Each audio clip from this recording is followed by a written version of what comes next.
This is Greg Penglis for Action Radio with Founding Moments, insights into our founding documents, sponsored by Santa Rosa Volunteers here in Santa Rosa County, Florida.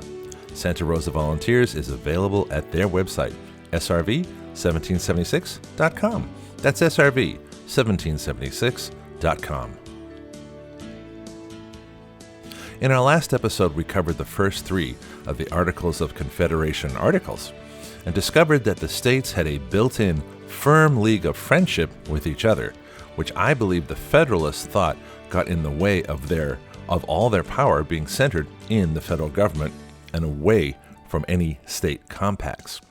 That's why the Constitution left this principle out. Article 4 carries this mutual state friendship even further when it starts out saying, "The better to secure and perpetuate mutual friendship and intercourse among the people of the different states in this union, the free inhabitants of each of these states, paupers, vagabonds, and fugitives from justice excepted, shall be entitled to all privileges and immunities of free citizens of the several states." This part of the Articles of Confederation wasn't put into the Constitution until after the Civil War with the 14th Amendment, and even then there was no mutual state friendship pact included. Given the war between the Confederacy and the Union, this is understandable. Again, as with the ratification of the Constitution, there was to be isolation of the states from the states.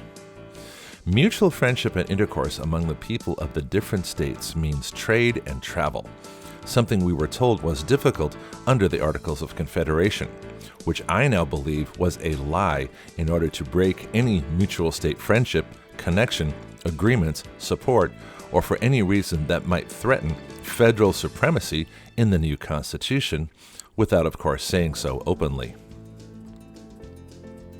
Also interesting is that Article 4 contains the phrase, "the free inhabitants of each of these states, paupers, vagabonds, and fugitives from justice excepted," which means that privileges and immunities, mutual friendship and intercourse, were for free people.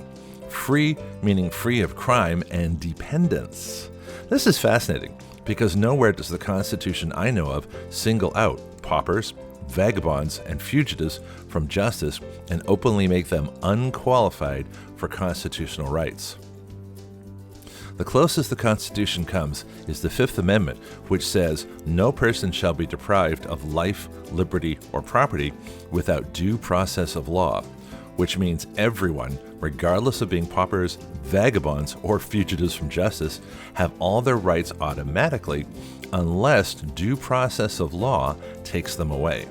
However, the Articles of Confederation reverse the assumption that everyone has constitutional rights until denied by due process of law and declares that only free people are entitled to privileges and immunities in the Articles of Confederation before they get their rights. This was a real problem for the Articles of Confederation because there could be no presumption of innocence for people who weren't qualified for rights to begin with, and it violates the Declaration of Independence that we are endowed by our Creator with certain unalienable rights. The Constitution was right to change this article. However, there is one very interesting thing we can learn from this. Many, including me, do not believe that people on government welfare, not Social Security, Medicare, or pensions, but working-age people on welfare should not be able to vote because they are able to vote themselves more of other people's money, and politicians who give them more welfare can count on their vote.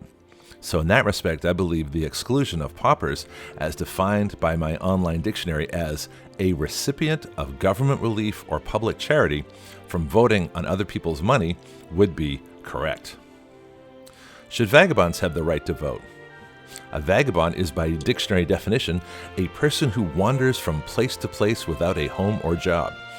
This gives rise to the idea in part that the Constitution was written for white men with property because they pay taxes and had a stake in the community. Although I've never seen anything like this written in any founding document, which means it probably is a modern prejudice against white men or people who have acquired property.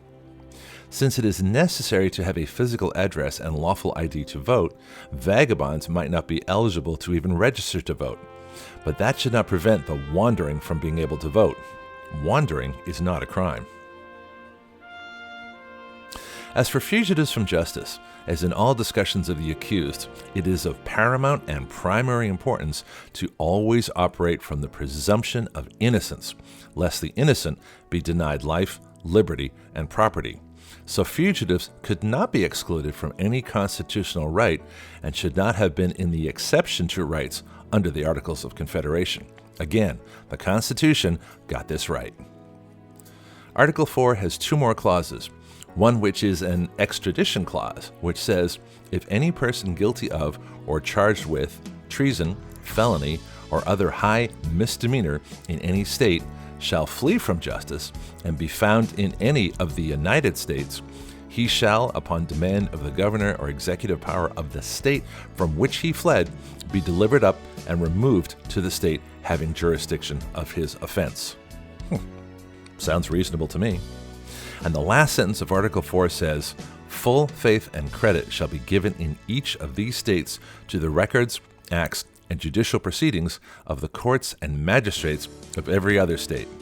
And this made it into the Constitution again in Article 4, but it's slightly different. This is as far as I'll go with the Articles of Confederation for now, but I shall return as needed as we go through the Federalist and Anti-Federalist Papers, returning to both the Articles of Confederation and the Constitution as necessary. The source for the Federalist Papers is federalistpapers.org. The Anti-Federalist Papers are from selfeducatedamerican.com. The Articles of Confederation are from usconstitution.net. This is Greg Penglis for Action Radio with Founding Moments, sponsored by Santa Rosa Volunteers. Their website is SRV1776.com. That's SRV1776.com. Please share this report to anyone who needs it.